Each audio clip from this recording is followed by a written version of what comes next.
कर दिया आंसर। होता है वेव आगे चल रही होती है, तो इसमें ना हम दो चीजें बनाते हैं, ये ग्राफ कुछ बनाते हैं। ये है जैसे वेव, ये मान लो रस्सी पे ऐसे वेव प्रोड्यूस हुआ, ये वेव प्रोड्यूस हुआ, तो ये पार्टिकल यहां से पार्टिकल ऐसे ऊपर नीचे मूव कर रहे हैं, तो ये पार्टिकल अपनी मेन पोजीशन से कितना ऊपर चला गया, ये मीन से ये जो एक्सट्रीम का डिस्टेंस होता है ना, इसको हम बोलते हैं एम्पलीट्यूड। एम्पलीट्यूड। बच्चे ये चीज समझ आ गई? Yes this is called amplitude. ये किस चीज का डिस्प्लेसमेंट है, वेव का डिस्प्लेसमेंट है या पार्टिकल का? पार्टिकल।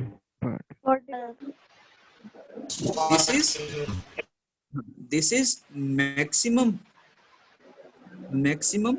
Displacement of particle. एक होती है मीन पोजीशन, जो बीच वाली पोजीशन होती है, पार्टिकल ऐसे ऑसिलेट कर रहा है, ये तो होती है मीन पोजीशन, ये इससे ऊपर जा रहा है, ये एक्सट्रीम पोजीशन, और ये होती है नीचे वाली एक्सट्रीम पोजीशन। ये तुम्हें ना जब एसएचएम भी शायद इस साल पढ़ाएं तो उसमें ये पढ़ाऊंगा। तो मीन पोजीशन और एक्सट्रीम पोजीशन का जो डिस्टेंस होता है, दिस इज कॉल्ड एम्पलीट्यूड। समझ आ गया? यस दूसरा, ये वेव है, देखो ये एक वेव है, ये वेव यहां से स्टार्ट होकर कहां पे खत्म हो रही है, एक वेव यहां पे आके खत्म हो रही है, तो इसको हम वेव कहते हैं। ये वेव ऐसे है, तो यहां से यहां तक का जो डिस्टेंस होता है, ये वाला डिस्टेंस नहीं बच्चे, कर्व्ड वाला नहीं, ये सीधा distance, this is called wavelength. Wavelength, इसको हम लैम्डा से डिनोट करते हैं। ये चीज समझ आती है? लैम्डा, क्या बोलोगे इससे? लैम्डा। ठीक है, this is called lambda. This is wavelength. एक वेव का कितना लेंथ है? Length of a wave. ये चीज समझ आ गया? Yes sir. फिर एक होती है frequency, frequency of a wave. Frequency का क्या मतलब होता है कि जैसे पार्टिकल ऑसिलेट कर रहा है, तो एक वेव, जैसे पूरा एक ऑसिलेशन खत्म होने में, ये पूरा एक ऐसे ऑसिलेट करने में कितना टाइम लगता? Next is time period and frequency. Frequency बताना क्या होता है? Number of vibration in 1 second. The number of vibration in या नंबर ऑफ वाइब्रेशंस या number of oscillations in a second, पर सेकंड। तो फ्रीक्वेंसी को हम किससे डिनोट करते हैं? कई तो एफ से डिनोट करते हैं, या एक ये सिंबल होता है जैसे वी बनाते हो ना, इसको न्यू बोलते हैं, एनयू, न्यू, या एफ से कर लो तुम कोई। F is number of revolution upon total time. एक मान लो, ये चीज समझ आ गई? एक होता है time period. Time period, what is time period? Number of time time taken by one oscillation to complete it. To time, complete one by. इसको कैपिटल टी से डिनोट करते हैं, capital T. Time taken by wave कह लो या particle कह लो, particle to one oscillation. Complete one oscillation.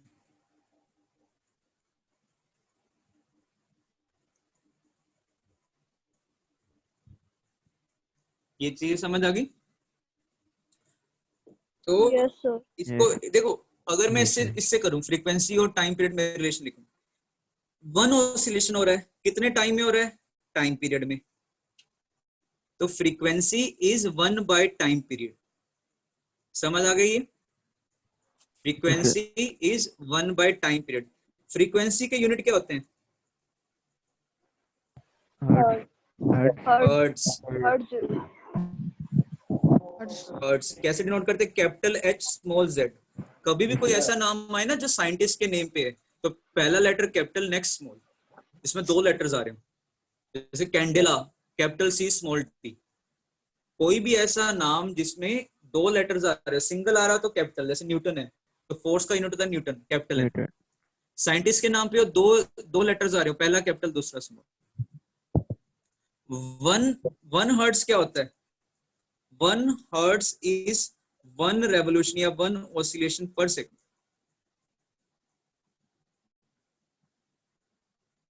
One oscillation per second. अच्छा, एक और टर्म वेवलेंथ. वेवलेंथ को हम कैसे डिफाइन करते हैं? Distance traveled by a wave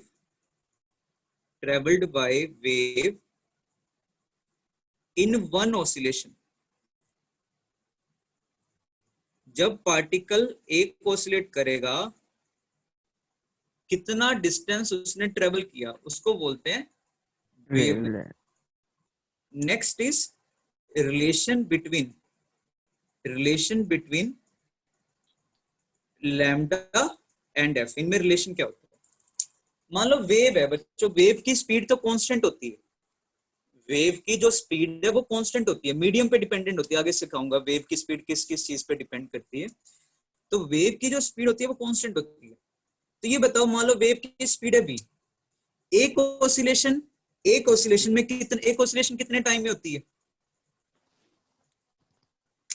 मान लो ये बताओ, तुम्हारी स्पीड है 4 मीटर पर सेकंड. 2 सेकंड में कितना डिस्टेंस ट्रेवल करोगे? कैसे निकालोगे अगर तुम्हारी स्पीड कांस्टेंट है? 4 Speed into into 2 time. is equal to 8 meter. Speed into time. तो Yes, ये हो sir. गया स्पीड. मैं कह रहा हूं एक टाइम पीरियड में जितना वो डिस्टेंस ट्रेवल करता है उसको हम वेवलेंथ कहते हैं. एक टाइम पीरियड में वेव जितना स्पीड ट्रेवल करता है, this is speed of wave. तो कितना डिस्टेंस उसने ट्रेवल किया लैम्डा, कितने टाइम पीरियड में टी में. 1 बाय टाइम पीरियड क्या होता है? Frequency. Frequency. तो ये तुम्हारे पास speed of a wave is equal to क्या होता है? Wavelength Wavelength Into into frequency. frequency. Into frequency. ठीक है. फ्रीक्वेंसी ऑफ अ वेव किस पे डिपेंड करता है? सोर्स पे डिपेंड करता है. तो ये बताओ, जैसे एक वेव एक मीडियम से दूसरे मीडियम में जा रहा है, इसमें हमारे पास ना 2 टाइप के क्वेश्चन आते हैं. पहला क्वेश्चन होता है एक मीडियम से दूसरे मीडियम में वेव ट्रेवल कर रहा है. तो इसमें दो पॉइंट सिखा रहा हूं. When wave travels from medium 1 to medium 2, क्या चीज सेम रहेगी? क्या सोर्स सेम रहेगा? Yes, sir. देखो एक चीज ध्यान रखना, when wave travels from medium 1 to medium 2, एक मीडियम से जब दूसरे मीडियम में वेव ट्रेवल करता है, जैसे मान लो एक लाइट वेव है, वो पहले एयर में था, एयर से पानी में चला गया. या साउंड वेव है, एक वेव आया पहले इसमें था फिर दूसरे मीडियम में चला गया. तो क्या चीज उसकी चेंज होगी? सोर्स तो देखो बच्चों अभी सेम ही है ना, जो साउंड प्रोड्यूस कर रहा है. मान लो Yes, तुम sir. बोल रहे हो, मेरी आवाज मैं अभी बोल रहा हूँ, एयर में भी जा रही है, साइड में दीवारों के अंदर भी जा रही है. तो सोर्स तो सेम ही है. तो सोर्स अगर सेम है तो क्या चीज सेम रहेगा? एक मीडियम से जब दूसरी मीडियम में ट्रेवल करती है wave, Source. Frequency remain same. इसका रीजन बताओ आयुष, इसका रीजन बताओ, क्या रीजन होता है? बिकॉज फ्रीक्वेंसी किस पे डिपेंड करती है? Because Source of the sound. Depends on source. अब जो साउंड प्रोड्यूस कर रहा है वो तो सोर्स सेम ही है. तो इसकी वेव चाहे एयर में जाए या पानी में जाए, आगे किसी और वुड में चली जाए, फ्रीक्वेंसी उसका सेम रहेगा. तो इनमें क्या चीज चेंज होती है? स्पीड तुम्हारा मीडियम पे डिपेंड करता है. तो मीडियम 1 में मान लो यहाँ पे वेवलेंथ है स्पीड है v1, वेवलेंथ है a, इस मीडियम में स्पीड है v2. तो फ्रीक्वेंसी क्या बताया था? फ्रीक्वेंसी होता है v बाय लैम्डा. दोनों मीडियम्स में फ्रीक्वेंसी सेम है. ठीक है, तो v1 by lambda 1 is equal to v2 by lambda 2। ये फॉर्मूला कब लगाना है? ये फॉर्मूला कब लगाना है? साउंड एक मीडियम से दूसरे मीडियम में एक जा रहा है। मीडियम से दूसरे मीडियम में जा रही है तब। तो v1 by v2 is या v2 by v1 is equal to lambda 2 by lambda 1। अगर तुम्हारी स्पीड बढ़ रही है दूसरे मीडियम में, वेवलेंथ भी बढ़ेगा। अगर स्पीड कम हो रही है तो वेवलेंथ भी कम होगा। एक चीज ये समझ आ गई? Yes sir. Yes sir. Excuse me sir, हाँ बच्चे, अगर जैसे स्पीड बढ़ेगी तो फिर वेवलेंथ भी बढ़ेगा, तो सर लाइट हाँ का कलर भी वेवलेंथ पे डिपेंड करता है, तो सर इसका ये मतलब है कि लाइट का कलर भी चेंज हो नहीं बच्चे, नहीं नहीं नहीं नहीं नहीं नहीं, वो जो हम कलर कहते हैं ना वेवलेंथ पे डिपेंड करता है, वो वेवलेंथ एयर वाली वेवलेंथ होती है। वो ना बेसिकली ऐसे नहीं कहते कि वेवलेंथ पे डिपेंड करता है, कलर फ्रीक्वेंसी पे डिपेंड करता है। ये ज्यादा अच्छा वर्ड है। कलर वेवलेंथ पे डिपेंड नहीं करता, ऐसे बोला करो कि किस पे डिपेंड करता है? फ्रीक्वेंसी पे। जैसे रेड कलर है, एक रेड लाइट आई, वो एयर में से तुमने मान लो कि तुम्हारे पास लेजर है घर पे, तुम्हें एयर में तुमने लेजर फेंका, वही लेजर तुम्हारा स्लैब में चला गया। जब वो स्लैब में जाएगा, मैंने बोला फ्रीक्वेंसी तो सेम रहता है, वेवलेंथ चेंज हो जाता है। तो जो वेवलेंथ है, जो उसका कलर है, वो वेवलेंथ पे कैसे डिपेंड करेगा? हमें तो स्लैब के अंदर भी वो रेडिश कलर ही दिखाई देता है। तो हमें ये ज्यादा अच्छा रहेगा फ्रीक्वेंसी बोलो, कि फ्रीक्वेंसी पे डिपेंडेंट है। ओके अच्छा, सर। पहला केस समझ आ गया, जब वेव एक मीडियम से दूसरे मीडियम में जाता है। Yes sir.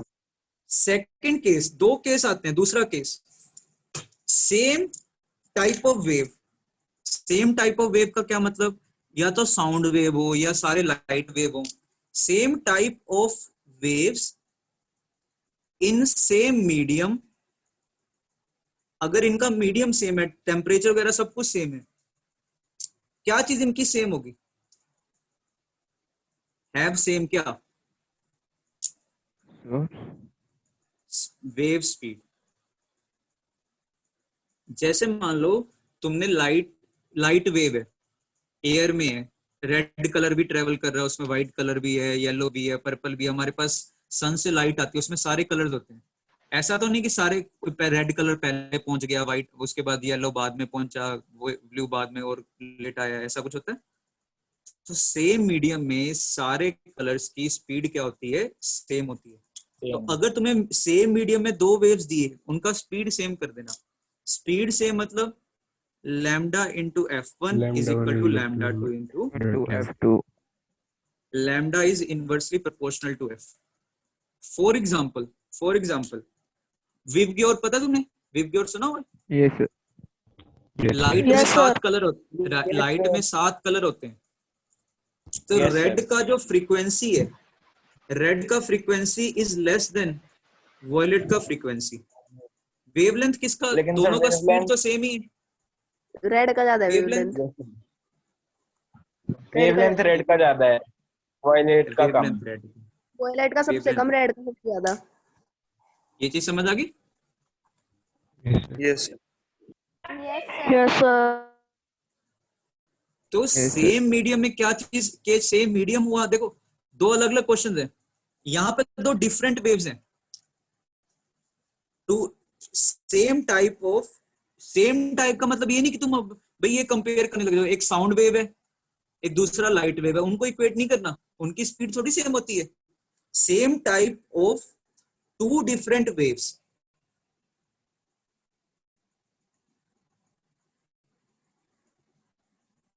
Same type of two waves, ये ऐसे लिख लो, ऑफ डिफरेंट वेवलेंथ या different frequency. Same type of two waves of different wavelength और frequency in same medium have same speed. बच्चे इसमें एक ही वेव था, एक बस वो वेव एक मीडियम से दूसरे मीडियम में आ जा रहा था। एक ही वेव है, ये एक ही वेव है। इसमें ये दो अलग अलग वेव्स की फ्रीक्वेंसी लिखी है, दो अलग वेव्स हैं। बट मैं बस ये कह रहा हूँ कि ये जो lambda 1 F1 is equal to lambda 2 F2, ये मत करने लग जाना कि साउंड की वेव को और लाइट की वेव को इक्वेट कर दो। दो लाइट के वेव्स हैं सेम मीडियम में, ये आएगा। ये तुम्हारे पार्ट्स पॉइंट्स क्लियर है? यहाँ तक के पॉइंट्स क्लियर है बच्चों? Yes, sir. Yes, sir. Yes, sir. देखो साउंड Yes, में मैं sir. अब तुम्हें बताता हूँ साउंड में हम कैसे बनाते हैं वेव। देखो ये शेप मेरे को समझ आ जाती है, ये शेप तुम्हें देखते ही समझ आ जाता है कि भाई ये वेव की शेप है। साउंड में तो ऐसा कुछ था, क्या तुम्हें लग रहा था यहाँ पे कि साउंड ये वेव है? ऐसा कुछ वेव है ये एक्चुअल में वेव है ये। देखो इसमें साउंड में कैसे वेव बनाते हैं, साउंड को ना, ये तो बच्चे होता है displacement wave, this is displacement wave. ये जो रस्सी वाला होता है इसमें पार्टिकल्स का डिस्प्लेसमेंट होता है, इसलिए ये जो एम्पलीट्यूड है ना इसका यूनिट होता है मीटर्स में।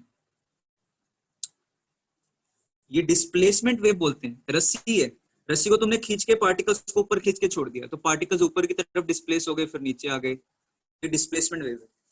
साउंड वेव डिस्प्लेसमेंट वेव नहीं है। Sound wave it is a pressure wave, it is a pressure wave, या इसको डेंसिटी वेव भी कहते हैं, और डेंसिटी वेव। ये प्रेशर वेव है या डेंसिटी वेव है?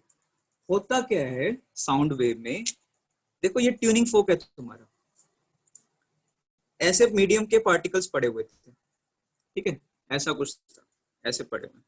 तुमने जब इसको राइट साइड में मूव कराया उससे क्या हुआ, ये पार्टिकल्स इकट्ठे हो गए कुछ, ठीक है, ये पार्टिकल्स इकट्ठे हो गए।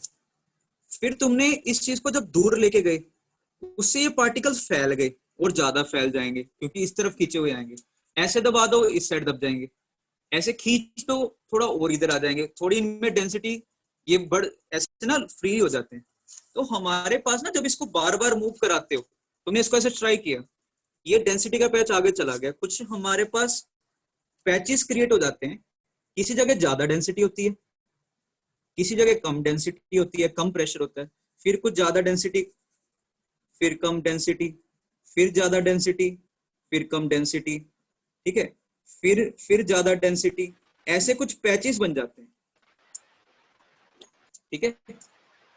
तो इसका जब मैं ग्राफ बनाता हूं, जहां पे डेंसिटी ज्यादा होगी, पार्टिकल्स इकट्ठे होंगे, वहां पे प्रेशर ज्यादा होता है। तो अगर मैं इसका ग्राफ बनाऊं, देखो प्रेशर का मैं ग्राफ बनाता हूं, प्रेशर का इसका ग्राफ बनाते हैं पोजीशन के साथ। यहाँ पे कैसा प्रेशर है, यहाँ पे मान लो एवरेज प्रेशर है जो एटमॉस्फेरिक प्रेशर है। यहाँ पे प्रेशर बढ़ गया या कम हो गया, यहाँ पे डेंसिटी ज्यादा है, बढ़ गया, यहाँ पे प्रेशर फिर कम हो जाता है, फिर यहाँ पे आके प्रेशर फिर इंक्रीज कर जाता है। तो इसका ना ये प्रेशर का वेव होता है, इसलिए ये जो हम ग्राफ बनाते हैं ना, या तो प्रेशर का बनाओ या डेंसिटी का बनाओ।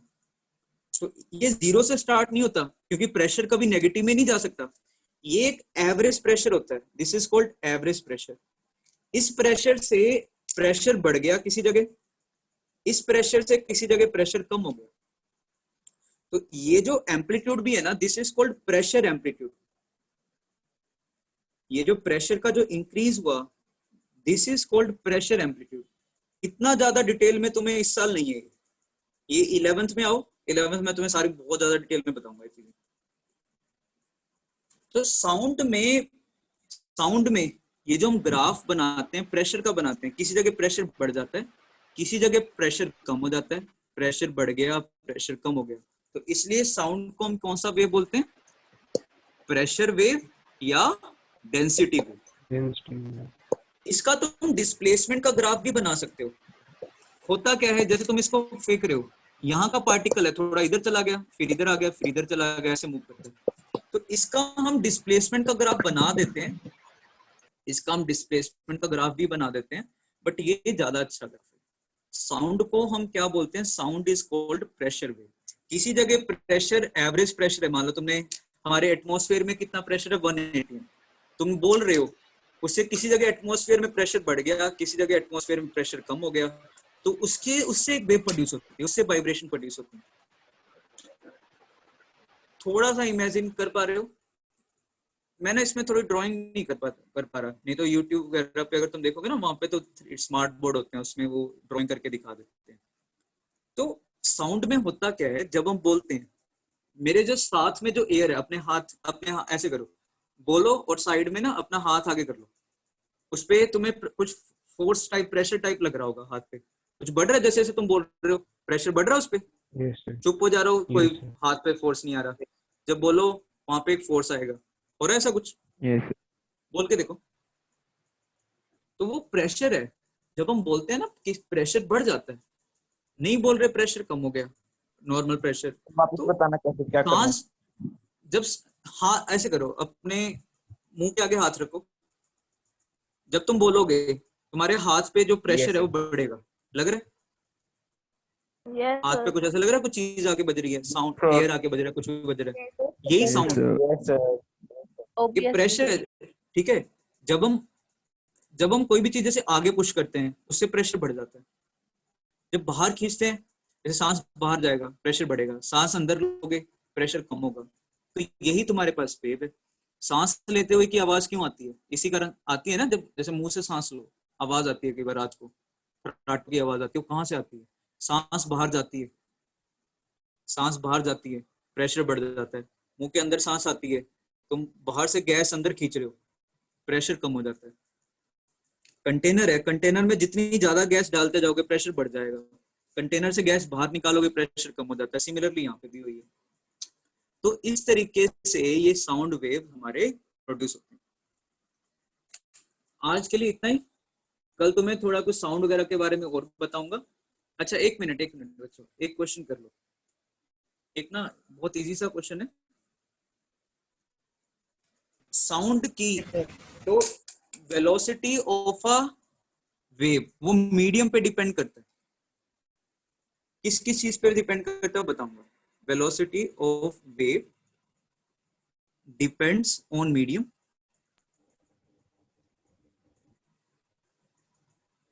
if medium remains same, if medium remains same, speed Yes, sir. remains same। इसका एक क्वेश्चन है, बहुत कॉमन क्वेश्चन है, ये एनटीएससी में भी आ चुका है। A stone is dropped in a well, एक कुएं में मैंने स्टोन गिरा दिया, of height h। अब जब स्टोन नीचे पानी पे जाके गिरेगा क्या साउंड प्रोड्यूस होगी? Yes, yes, sir. Yes, फिर sir. तुम्हें साउंड सुनाई देती है, it strikes with water and sound is produced which travels with speed v।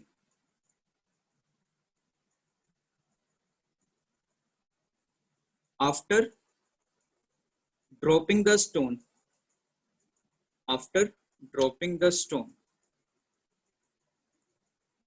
find the time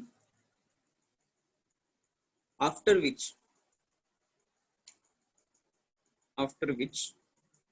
sound will be heard।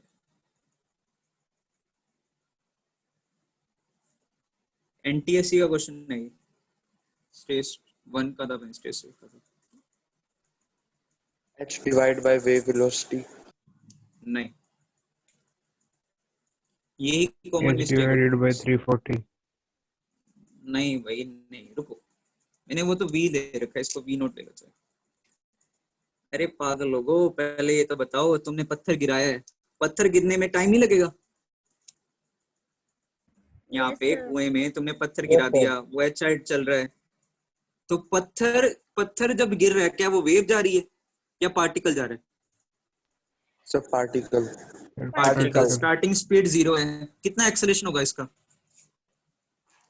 G. Ji downward. मुझे ये बताओ, ये एच साइड गिरने में कितना टाइम लगेगा? पहले तो गिरेगा, वो भी तो टाइम काउंट करना है। मैंने बोला आफ्टर ड्रॉपिंग द स्टोन, ये नहीं कि जब पानी के साथ टकराया उसके बाद का टाइम नहीं, स्टार्टिंग से टाइम पूछा मैंने।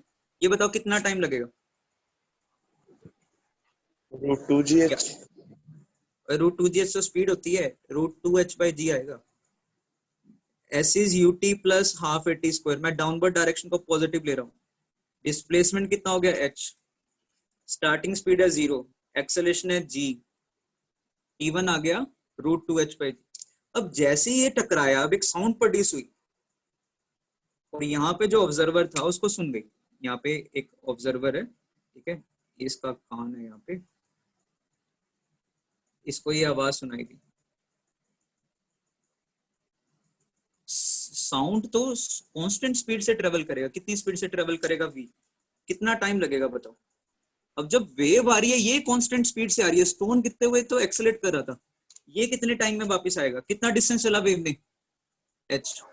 कितनी स्पीड के साथ? v। तो टोटल कितना टाइम हो गया स्टोन गिरने से और वेव के आने में?